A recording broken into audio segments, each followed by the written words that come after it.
اما بعد فاعوذ باللہ من الشیطان الرجیم بسم اللہ الرحمن الرحیم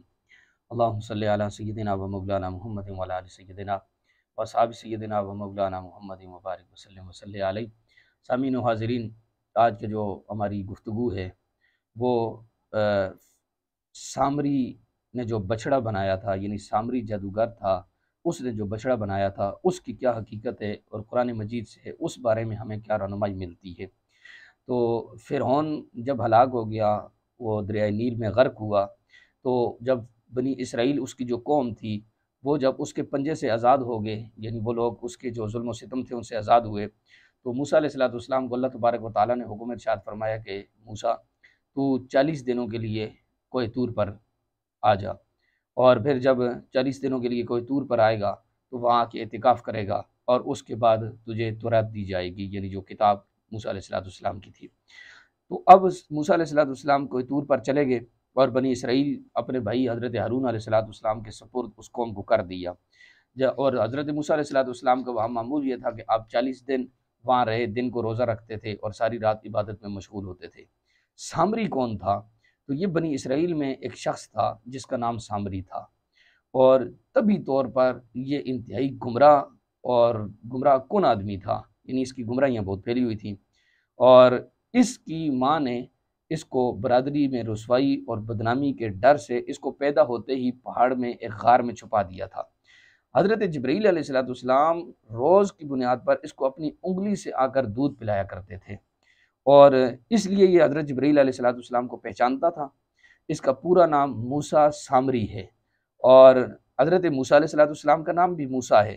موسیٰ سامری کو جبرائیل علیہ السلام نے پالا، اور حضرت موسیٰ علیہ السلام کی پرورش فرعون کے گھر میں ہوئی، مگر خدا کی شان دیکھیں کہ موسیٰ سامری جو حضرت جبرائیل علیہ السلام نے جس کو پالا وہ کافر ہوا، اور بنی اسرائیل کو گمراہ کرنے کے لیے اس نے ان کو بچڑے کے پیچھے اس کی عبادت میں لگا دیا۔ اور اللہ تبارک و تعالیٰ کی یہ شان دیکھیں کہ موسیٰ علیہ السلام فرعون کافر کے گھر میں پرورش پائی، لیکن اللہ تبارک و تعالیٰ نے ان کو اپنا محبوب اور نبی بنایا۔ تو اب یہ اللہ تبارک و تعالیٰ کی شان ہے کہ جس کو اللہ تبارک و تعالیٰ نیک کرنا چاہتا ہے تو وہ کافر کے گھر میں بھی اللہ تبارک و تعالیٰ اس کو نیک بنا دیتا ہے، اور جس کو گمراہ کرنا چاہتا ہے تو وہ اچھی جگہ میں بھی گمراہ ہی رہتا ہے، کیونکہ یہ ازل سے ہی لکھا آتا ہے کہ کون شقی ہے اور کون بدبخت ہے۔ اب حضرت جبرائیل علیہ السلام کی تربیت نے اس کو بظاہر کیا اس کو نفع اور فائدہ کچھ بھی نہ دیا، اور وہ کافر کا کافر رہا۔ تو حضرت موسیٰ علیہ السلام جن دنوں میں کوہ طور پر تشریف لے گئے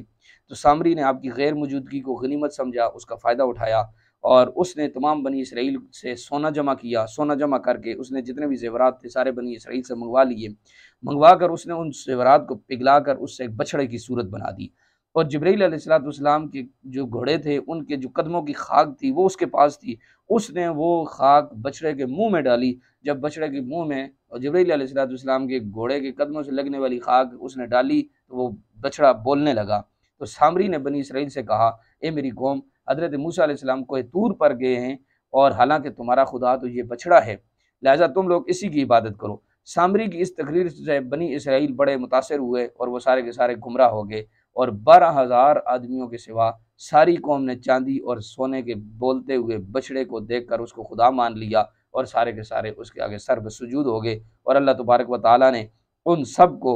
تباہ اور برباد کر دیا، یہاں تک کہ ان کا نام و نشان بھی اللہ تبارک و تعالیٰ نے مٹا دیا۔ تو یہ اللہ تبارک و تعالیٰ نے اس چیز سے جو قرآن پاک میں یہ پورا واقعہ سورہ اعراف میں بھی ہے،